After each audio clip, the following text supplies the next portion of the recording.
Hello everybody and welcome back to my channel. So as you can tell by the title, this is going to be a discussion on what it's like to be a waitress.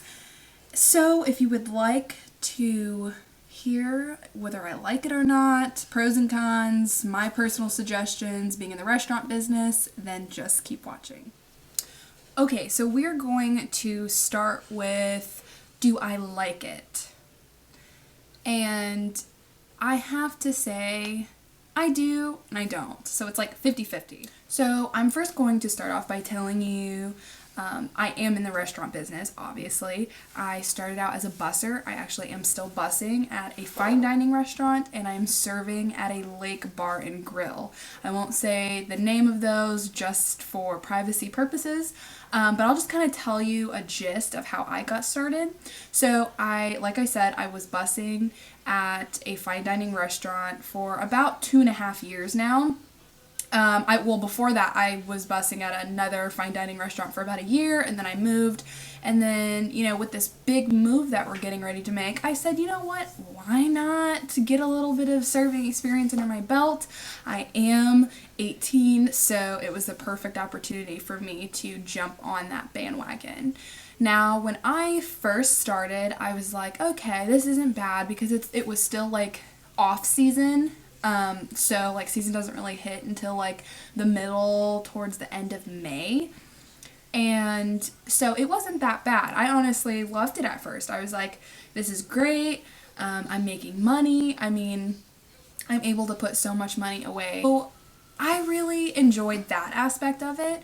Now, as I, worked and worked and worked, I started to get people, customers who were not necessarily, I wouldn't say genuine, because you're going to get mean people, you're going to get rude people, you're going to get people who just don't have nothing better to do than complain, and you just got to take it. You got to take the good and the bad, because at the end of the day, you have to look at how much money you're making, and then you can decide if it's worth it or not. So I really am on the fence about it. I'm like 50-50. I see that I'm making really good money, but then I also see a lot of negativity that's there. The girls are like, some of the girls, they're very nice. Like, I mean, as far as the work environment, it's completely different from fine dining in a lake bar. Obviously, I felt like to me it would be a good balance. However, it's a little crazy. So like here is proper etiquette, and here I try to continue to have proper etiquette because I'm so used to working in a fine dining restaurant, and they're like, no, you can vacuum while there's customers and you can do this. So it's a little different. Is the anxiety worth it? I don't know. Like there's some weekends where we're so busy, you just get this overwhelming, and a lot of people don't realize they have anxiety until they take on a job like that. And because I've never really been the type of person to randomly get anxiety. I do get anxiety when I'm like stressed out or I have too much going on. I'm like, I'm OCD when it comes to like organization and all that stuff. So I knew going in I had a little bit of it.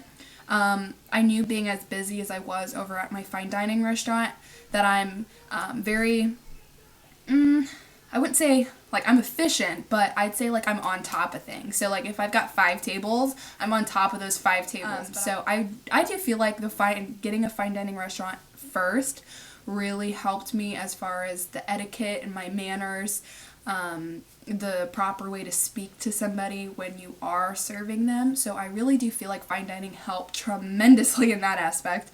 I would recommend getting a job low-key at first, like a restaurant job. So like bussing or serving, whichever you choose to do. I would much rather, and my personal recommendation is to start out somewhere like maybe a pizza place or maybe a low-key Mexican restaurant. Like, and when I say low-key, because there's some Mexican restaurants that are poppin', and you have like a ton of people in and out, ordering drinks, shots, I mean, and so yeah, I would definitely recommend starting here and then working your way up to here, because chances are, if you are kind of on the fence about it anyway, you start up here with no experience, you're going, not all the time, but majority of the time, you're going to psych yourself out. You're going to get this overwhelming anxiety, and you're going to be like, oh shoot, I cannot do this. Like, this is so overwhelming. And they pretty much threw me out there. There was no, we're gonna baby feed you, you know, and hold your hand as this happens. I trained for 2 days and they threw me out there. It's nice that the girls are so helpful. I will say that. If I have a question on anything, you know, they don't look at me like I'm stupid, because I've never served before this job. I've always bussed. A lot of people will say that once you start serving, you're not going to want to bus. I so agree with that. Being at a fine dining restaurant, the money is good. Now granted, I'm not walking out with $200 a night or $150 a night, but we do have some good nights. The work is cut in half. So, obviously when you're a server, you have a little more responsibility. Now we do, where I work as a server, we do have food runners and bussers when it's busy enough. The food runners help us out tremendously. My boyfriend's a food runner at the same place. We work together at both restaurants, actually. And, so he helps tremendously. It's amazing. In most restaurants have to tip out. Not all restaurants, because I know a fine dining restaurant here, they don't have to tip anybody out but the bartender for their drinks. But at the lake bar I work at, you have to tip out bussers, expos, and the bar if they're all on. Now if it's just the bartender, you only have to tip out the bartender. The percentages are pretty stable. So that's also something to think about if you are clearing a good amount of money, and you still have to tip out $25, $30, like, total at the end of the night, and you're still walking out with like $150, $200, like, that's worth it, you know? And you're gonna have to decide for yourself, because it is overwhelming. So I am trying to touch base on a little bit. I don't really have anything written down, so I'm kind of just going off the top of my head, so I'm so sorry if I'm rambling. Okay, so I want to talk about customers, period. When you work in the restaurant business, customer is always right. And I do this because technically the customer is always right. Because if, like, you have to think about it, like, they're tipping you. In my opinion, a good tip, my boyfriend and I always tip 20%. Now, the only time we do not tip 20%, we may tip 15%, is if the service is just absolutely horrible. Like, it took forever for him to come back and, like, talk to us, knowing, because in restaurants, sometimes you can see their section. You can tell what section they're in. You can see if they are all over the place or if they're kind of confined to one place. Obviously, being in the restaurant business, you're a little more lenient than someone who isn't in the restaurant business. So being in the restaurant business, I definitely have a lot more patience when I go out to eat than I feel like I would have not being in the restaurant business, because I know what goes on. I know that the food isn't always prepared correctly. I know that the cooks sometimes in the back kind of get behind on orders and stuff when they're really busy. So I do have a lot more patience being in the restaurant business. So it's rare that I ever tip below 20-25%.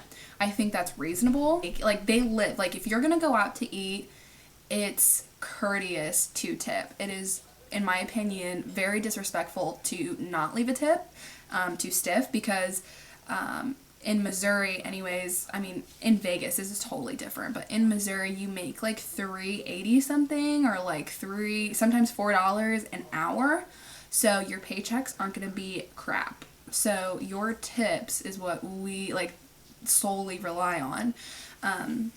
And a lot of people who don't work in the restaurant business, some people, like, still tip 20%, but that's why I feel like everybody should work in the restaurant business for at least 6 months of their life. I don't care when it is. I don't care if it's when you're 16 or when you're 32. Everybody, should try it out, because honestly, people rely on that for their rent money or for, just their day-to-day life. So I really recommend getting a restaurant job just to have, get a little extra cash. So it's not like, you're a loser or anything for serving. Like, no, anybody who says that is just dumb, because that's not true. A lot of people do it for an extra income. A lot of people do it before they go to school. A lot of people do it so that they can pay for school. A lot of people do it to help out with rent because their 9-to-5 job isn't really paying that much. So serving is definitely something that I highly recommend for a lot of people. It's just finding the right restaurant.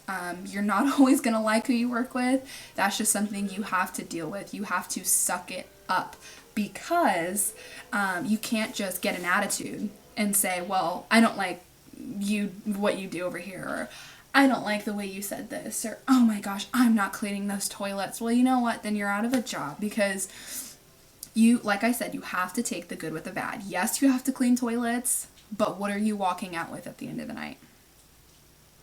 Is that worth cleaning toilets? You know what I mean? Like, you have to take, there's a lot of girls who say, I'm not cleaning toilets, I'm not doing this, I would rather, not have a job or do this. And if you have that attitude, fine, but it is not a good attitude to have. I promise you.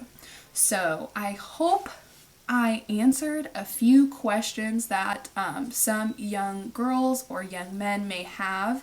If you have any other questions, just leave me a comment below. Don't forget to like and subscribe, and I will see you guys in my next video.